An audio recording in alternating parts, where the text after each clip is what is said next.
एक ऐसा मैच जिसके शुरू होने तक किसी को एहसास भी नहीं था कि विश्व क्रिकेट के कई सारे इतिहास बनने वाले हैं। इस मैच में कई रिकॉर्ड्स तो शराब के नशे में बने और कई खिलाड़ियों ने ऐसी पारियां खेल डाली जो आज टीबीज के जमाने में भी कोई नहीं खेल सकता। ये बात है उस दौर की जब वनडे क्रिकेट में किसी भी टीम के लिए 400 का स्कोर बनाना महज एक ख्वाब होता था और पूरी दुनिया का मानना था कि ये कारनामा केवल ऑस्ट्रेलिया ही कर सकती है। लेकिन 400 रन बनाने के बाद भी ये मैच ऑस्ट्रेलिया के दामन पर एक काला दाग छोड़कर जाएगा, ये बात किसी ने सोची भी नहीं थी। ऑस्ट्रेलिया की खूंखार टीम में एक से बढ़कर एक हैवान खिलाड़ी होते थे।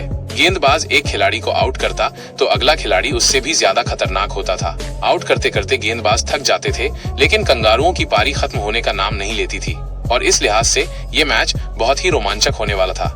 मैच शुरू होता है और टॉस जीतकर ऑस्ट्रेलिया ने पहले बल्लेबाजी करने का फैसला किया। ऑस्ट्रेलिया की तरफ से एडम गिलक्रिस्ट और साइमन कैटिच पारी की शुरुआत करते हैं और गिलक्रिस्ट पारी के पहले ओवर में ही एक शानदार चौका जड़ देते हैं। गिलक्रिस्ट के बारे में कहा जाता था कि अगर वो 10 ओवर खेल जाए तो मैच को एक तरफा कर देते थे। गिलक्रिस्ट पारी के शुरुआती ओवर्स में शानदार ड्राइव लगाकर चौके बटोर रहे हैं और दोनों ही बल्लेबाज अपने अंदाज में बल्लेबाजी करने लगते हैं। ऐसा कोई भी ओवर नहीं जा रहा था जिसमें बाउंड्री नहीं आ रही थी। एडम गिलक्रिस्ट मखाया एंटनी की कुटाई कुछ इस तरह कर रहे थे जैसे वो कोई अफ्रीकी लेजेंड नहीं बल्कि किसी क्लब का मामूली सा बॉलर हो। और इसी बीच गिलक्रिस्ट अपनी हाफ सेंचुरी पूरी कर लेते हैं और इसके लिए उन्होंने केवल 35 गेंदों का सामना किया। इसके बाद भी बाउंड्रीज का सिलसिला जारी रहा और 15वें ओवर की पहली बॉल पर गिलक्रिस्ट ने इस पारी का पहला छक्का जड़ दिया और अगली ही बॉल पर गिलक्रिस्ट एक बड़ा शॉट खेलने के चक्कर में आउट हो गए। गिलक्रिस्ट ने अपनी तूफानी पारी में 55 रन बनाए और अफ्रीकी टीम का ये जश्न बता रहा था कि उन्होंने कितना बड़ा विकेट ले लिया था। हालांकि अफ्रीकी टीम को जरा सा भी एहसास नहीं था कि पवेलियन से रिकी पंटिंग के रूप में एक सुनामी मैदान पर आ रही थी। ऑस्ट्रेलिया का स्कोर 15 ओवरों में 97 रनों पर एक विकेट था और साइमन कैटिच पंटिंग के साथ मिलकर स्कोर को आगे बढ़ा रहे थे। इसी बीच साइमन कैटिच का भी अर्धशतक पूरा हो जाता है। इसके बाद तो मानो दोनों बल्लेबाजों के सर पर भूत सवार हो गया हो। दोनों बल्लेबाज अफ्रीकन गेंदबाजों की ऐसी पिटाई कर रहे थे मानो आज जरा सा भी रहम करने के मूड में ना हो और लगातार चौके और छक्कों की बरसात कर रहे थे। इसी बीच रिकी पंटिंग ने इसी के साथ अपनी 50 भी पूरी कर ली और इसके बाद तो रिकी पंटिंग हर गेंद पर छक्के में ही डील कर रहे थे। अब हर ओवर में लगभग 15 रन बन रहे थे।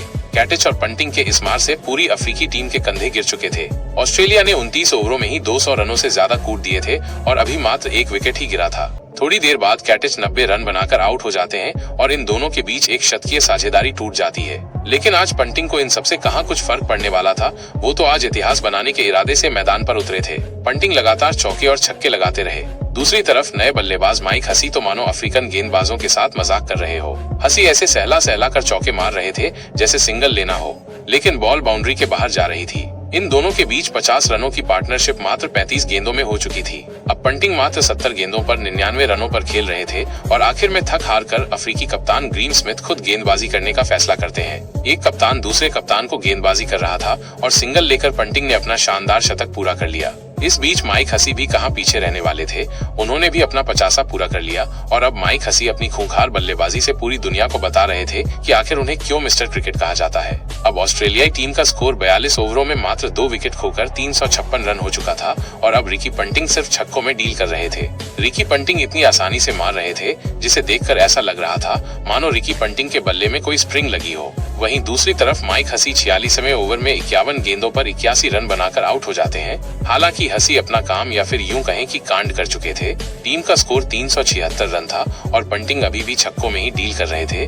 देखते ही देखते पंटिंग ने अपना 150 रन पूरा कर लिया, लेकिन अब इस इनिंग के मात्र 3 ओवर ही बचे थे और अब यहाँ से ऑस्ट्रेलियाई टीम कितने ही रन बना सकती थी। लेकिन उसके बाद जो हुआ उसने पूरे क्रिकेट जगत को हिला के रख दिया। रिकी पंटिंग ने अफ्रीकन गेंदबाजों को मौत का मंजर दिखा दिया। साइमंस के छक्के के साथ ऑस्ट्रेलिया का स्कोर 400 रनों के पार पहुंच जाता है। आज क्रिकेट का इतिहास भी ऑस्ट्रेलियाई टीम को सलाम कर रहा था। इसी बीच पंटिंग 105 गेंदों पर 164 रन बनाकर आउट हो जाते हैं।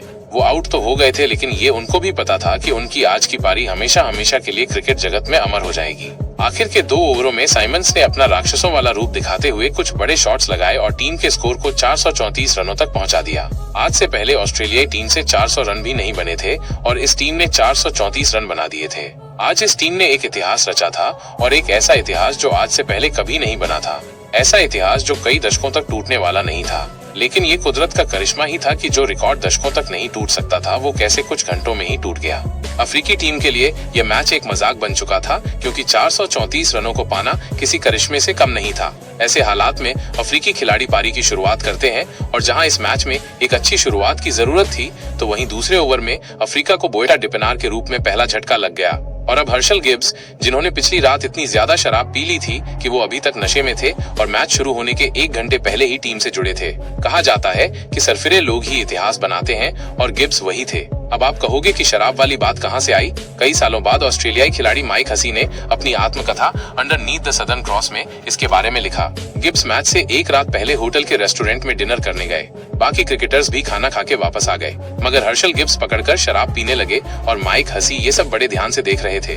अंत में हसी जब सोने जा रहे थे तो उन्होंने अपने कमरे की खिड़की से देखा कि गिब्स अभी भी शराब पी रहे थे और हसी ने मन में ही सोचा कि चलो अच्छा है, एक अफ्रीकी टॉप ऑर्डर बैट्समैन सस्ते में निपट जाएगा। लेकिन आज कुछ और ही होना था। हर्षल गिब्स अफ्रीकी टीम के कप्तान ग्रीम स्मिथ के साथ मिलकर पारी को आगे बढ़ाते हैं। दोनों ही बल्लेबाजों का एक ही टारगेट था। माइनस टारगेट तो हासिल होने से रहा, लेकिन हर गेंद को बाउंड्री के पार जरूर पहुंचाना है। और देखते ही देखते दोनों के बीच 50 रनों की पार्टनरशिप हो जाती है। साउथ अफ्रीकी टीम के खिलाड़ी और फैंस बस एंजॉय कर रहे थे, क्योंकि टारगेट तो बहुत बड़ा था और इसलिए ये दोनों खिलाड़ी अपनी पारी का बखूबी आनंद ले रहे थे। गिब्स ने भी इस चौके के साथ अपने 50 रन पूरे कर लिए और इन दोनों के बीच एक शतकीय साझेदारी हो चुकी थी। टीम का स्कोर 16 ओवरों में मात्र 1 विकेट पर 116 रन था और उसके बाद ग्रीम स्मिथ की आंधी देखने को मिलती है। स्मिथ ने लगातार चौकों और छक्कों की बरसात कर दी। दूसरे छोर पर हर्षल गिब्स भी शॉट्स पे शॉट्स लगाए जा रहे थे, लेकिन उसी दौरान अफ्रीकी कप्तान ग्रीम स्मिथ 55 गेंदों पर 90 रनों की धुआंधार पारी खेलकर आउट हो जाते हैं। टीम का स्कोर 22 ओवरों में 2 विकेट पर 190 रन होता है और एक कप्तान की ऐसी बहादुर पारी देखकर बाकी खिलाड़ियों में भी कुछ कर गुजरने की उम्मीद जग जाती है। लेकिन अभी भी मंजिल कोसों दूर थी और शराब के नशे में धुत खिलाड़ी अभी भी मैदान में छक्कों की बरसात कर रहा था और अब उसका नशा सर चढ़कर बोल रहा था।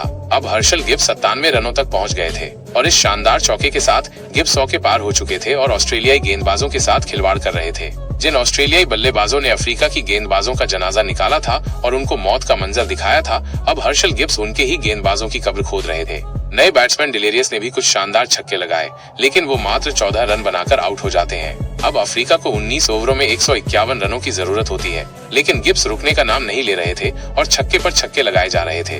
उनके शॉट्स देखकर ऐसा लग रहा था मानो अपनी जिंदगी की आखिरी पारी खेल रहे हो। लेकिन 32वें ओवर में गिब्स 111 गेंदों पर 175 रनों की धमाकेदार पारी खेलकर आउट हो जाते हैं और अब अफ्रीकी खेमे में थोड़ी निराशा दिखाई देने लगती है। यह स्कोर तो मुश्किल था, लेकिन नामुमकिन नहीं था और गिब्स ने एक दिल दहला देने वाली पारी खेली थी। अब इसके बाद जैक कैलिस मैदान पर आते हैं और कुछ शानदार शॉट्स लगाकर साउथ अफ्रीका की जीत की उम्मीद बढ़ाते हैं, लेकिन थोड़ी देर बाद ही मात्र 20 रन बनाकर आउट हो जाते हैं। और अब एक वक्त पर साउथ अफ्रीकी टीम को 50 गेंदों पर 87 रनों की जरूरत होती है और जस्टिन कैंप एक छक्का लगाकर अगली ही गेंद पर आउट हो जाते हैं। मार्क बाउचर और वॉन्डर वॉथ क्रीज पर होते हैं और दोनों ने ही बहुत ही शानदार खेल दिखाया और लगातार चौके और छक्के लगाकर ऑस्ट्रेलियाई गेंदबाजों को दौड़ा रहे थे। दोनों ही बल्लेबाजों ने कंगारू गेंदबाजों को दिन में तारे दिखा दिए। अब मात्र 50 गेंदों पर 60 रनों की जरूरत होती है और उसके बाद अगले ओवर में एक चौका लगता है और उसके बाद अगली गेंद पर लगा छक्का रिक्वायर्ड रन रेट को और कम कर देता है। वॉन्डर वॉथ 11 गेंदों पर 26 रन बना चुके थे, लेकिन तभी वो आउट हो जाते हैं और अब साउथ अफ्रीकी खेमा निराश हो जाता है। अब अफ्रीकी टीम को 19 गेंदों पर 34 रनों की जरूरत होती है और एक नया बल्लेबाज क्रीज पर आता है, लेकिन आते ही एक शानदार चौका लगा देता है। मानो आज मैदान पर जो भी आता चौकों की बूटी पीकर आता और आते ही एक चौका लगा देता। एक वक्त पर साउथ अफ्रीकी टीम को 18 गेंदों पर मात्र 30 रनों की जरूरत होती है और इसी के साथ मार्क वाउचर का ये शानदार चौका ओवर की पहली ही गेंद पर आता है, लेकिन इसी के साथ अफ्रीकी टीम 400 रनों के पार जा चुकी थी। यानी एक इतिहास बन चुका था और दूसरा इतिहास बनना बाकी था। जो इतिहास में कभी नहीं हुआ था वो आज 2 बार हो चुका था। उसके बाद वाउचर ने एक और चौका लगा दिया और उसके तुरंत बाद फिर एक झन्नाटेदार छक्का लगा दिया और इसी के साथ अफ्रीकी टीम जीत के करीब आ चुकी थी। लेकिन इस बीच रॉजर टेलीमार्कस 6 गेंदों पर 12 रन बनाकर आउट हो जाते हैं। अब साउथ अफ्रीका को लास्ट ओवर में 6 गेंदों पर 7 रनों की जरूरत होती है और हाथ में केवल 2 विकेट बाकी थे। साउथ अफ्रीकी टीम इतिहास रचने को तैयार थी और पहली बॉल पर सिंगल आता है। ये मैच यहाँ तक जाएगा इसका अंदेशा किसी को भी नहीं था। जो सदियों में एक बार होता था वो आज हो रहा था और अगले ही गेंद को एंड्रयू हॉल ने चौके के लिए भेज दिया। अब मानो साउथ अफ्रीकी टीम ये मैच जीत चुकी थी। साउथ अफ्रीका का खेमा खुशियां मना रहा था क्योंकि अब 4 गेंदों पर मात्र 2 रनों की जरूरत होती है, लेकिन ये मैच एक बार फिर से करवट बदलता है और एंड्रयू हॉल आउट हो जाते हैं। अब इस मैच को जीतने के लिए ऑस्ट्रेलियाई टीम को मात्र 1 विकेट की जरूरत होती है और अफ्रीका को केवल 2 रनों की। हालांकि अगली गेंद पर सिंगल मिलता है और ये मैच टाई हो जाता है। लेकिन साउथ अफ्रीका के लिए अच्छी खबर ये थी कि मार्क बाउचर स्ट्राइक पर आ चुके थे और गेंद ब्रेट ली के हाथ में थी।